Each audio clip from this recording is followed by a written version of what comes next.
you wish. But removal is necessary, isn't it, Stu?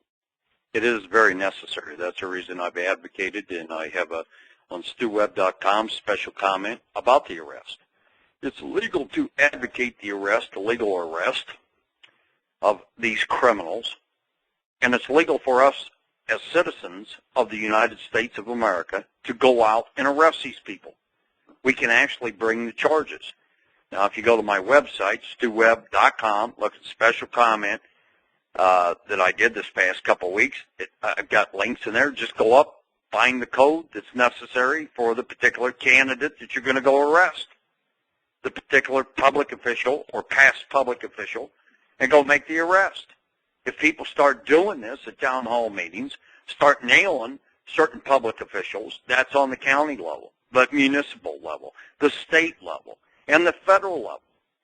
And it would be nice to say, if it all happened next week, that would be beautiful. The country would change. Well, Stu, again, we got a big march in Washington, I believe it is, on September the 12th. Maybe everybody could take duct tape with them. I'll tell you why I say get your duct tape and make your handcuffs.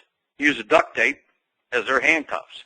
Use the duct tape as they're screaming to the gallows, and you put the duct tape over their mouth. And then you can imagine you don't need rope because you got plenty of duct tape. Well, Stu, duct tape does work. I could think of I like guillotines better, though. I mean, for tyrants and kings, I believe guillotines but we must follow the rule of law.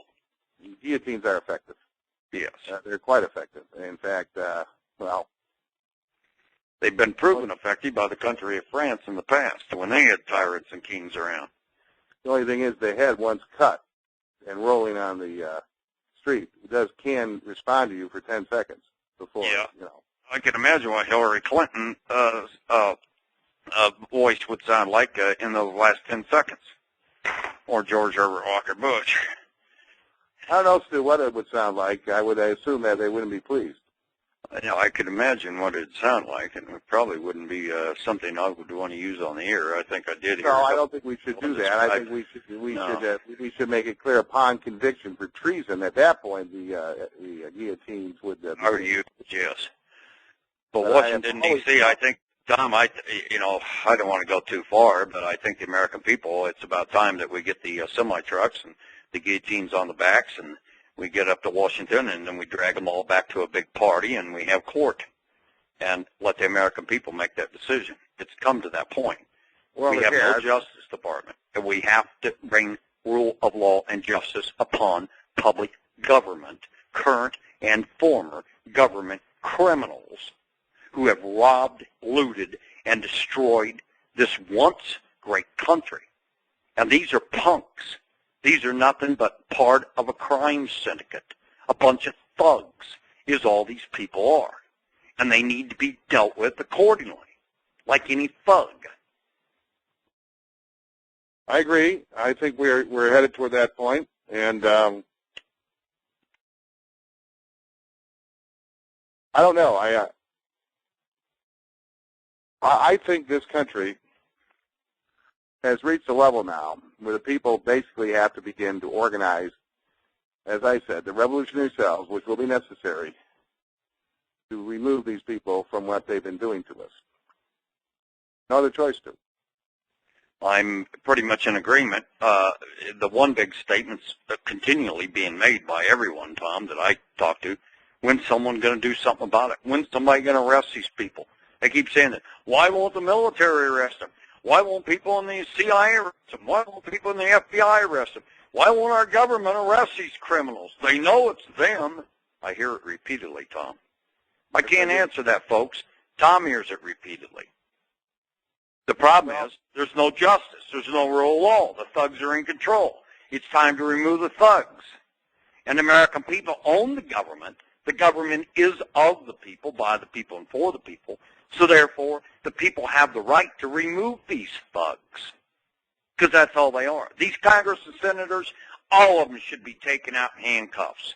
They've all committed treason and sedition, obstruction of justice, obstruction of Congress, Every one of them. I hear all this rant and raving about Ron Paul being such a great guy and Dennis Kucinich and all these.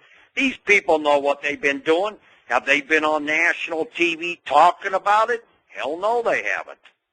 No, they haven't, Stu. They're part of the problem just like the rest are. Only thing is, they haven't probably had their cut of the action like the Bushes have been given to some of the others, like Arlen Specter and some of the other heavy Jewish Mossad agents that we have. I mean, this is bizarre. We got Mossad, foreign intelligence in the United States Senate, destroying America. This Arlen Specter punk needs to be put in handcuffs immediately and drugged before a tribunal. Well, he goes back to the Warren Commission and to all the other cover-ups and criminality and magic bullet man, right? His Swiss bank accounts, etc. And yeah, his $100 million, folks. $100 million. I got access to those bank account numbers just by going to a box. That's all you have to do.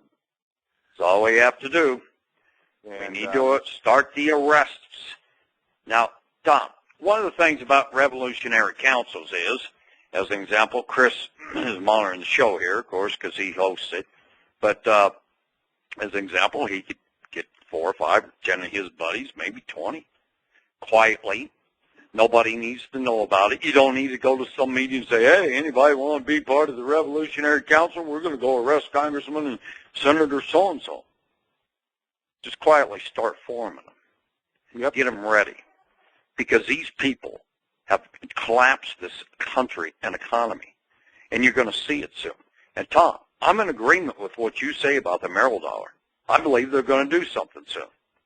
Or they're just going to write all this debt off or whatever they think they're going to do.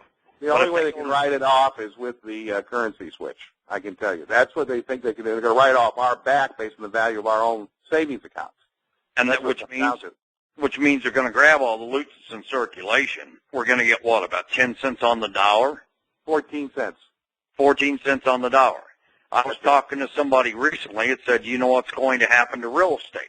I said, no. Okay, you say you got a $200,000 house, you went to 14 cents, you just went to $28,000 on your real estate, folks, from $200,000. Everything's going to drop. Everything will go into value. Your automobiles worth $10,000 are going to be worth now, what, $1,400? Something like that. There's no, it's a dire situation. But again, it's being enabled by propaganda and lies. And this media needs to be held accountable as well because all this Mockingbird program, the Bill O'Reillys, Mr. CIA Bill O'Reilly, the child molester down in the Panamanian whorehouses back in the late 80s and early 90s that was in there having sex with 12 to 15-year-old girls and writes a book about kids and sex. This pervert ought to be taken out and taken care of. And then you got shot, so we got Mr. C.I. Mockingbird, the plant, Bill O'Reilly. You have Chris Matthews of Hardball, MSNBC, who's a British agent, foreign intelligence officer operating on U.S. soil to feed propaganda to the American people and spread the lies of the Bush, Clinton, Millman, Lender crime syndicate. These people need to be dealt with. All these, the ones that you were talking about earlier. Morton Zuckerman. This needs to be dealt with. Let me deal with Zuckerman. Zuckerman is the bag man for the entire media blitzkrieg, I'll use that word, that was designed to help Bush against Al Gore in 2000. Al Gore invented the Internet. Al Gore did this. Al Gore did it. They put up this rally to move him to the left. They did everything they could to get Bush in there. In the end, they could not get him in there, so they had to steal the election in 2000. And how did they do it? They did it in Florida first. They did it by keeping 50,000 people from voting with choice point software. They all went to vote in Florida. They were told to go home at the point of attack dogs and machine guns. They were classified as convicted felons when they weren't. Greg Palast did a huge number on that. They then used the NASA software. They used satellites to corrupt the voter news service. to move votes from states to states depending on what they needed to do. And these were selected states they went after. And as I reported in the past, these states were not only Florida, they were Missouri, West Virginia,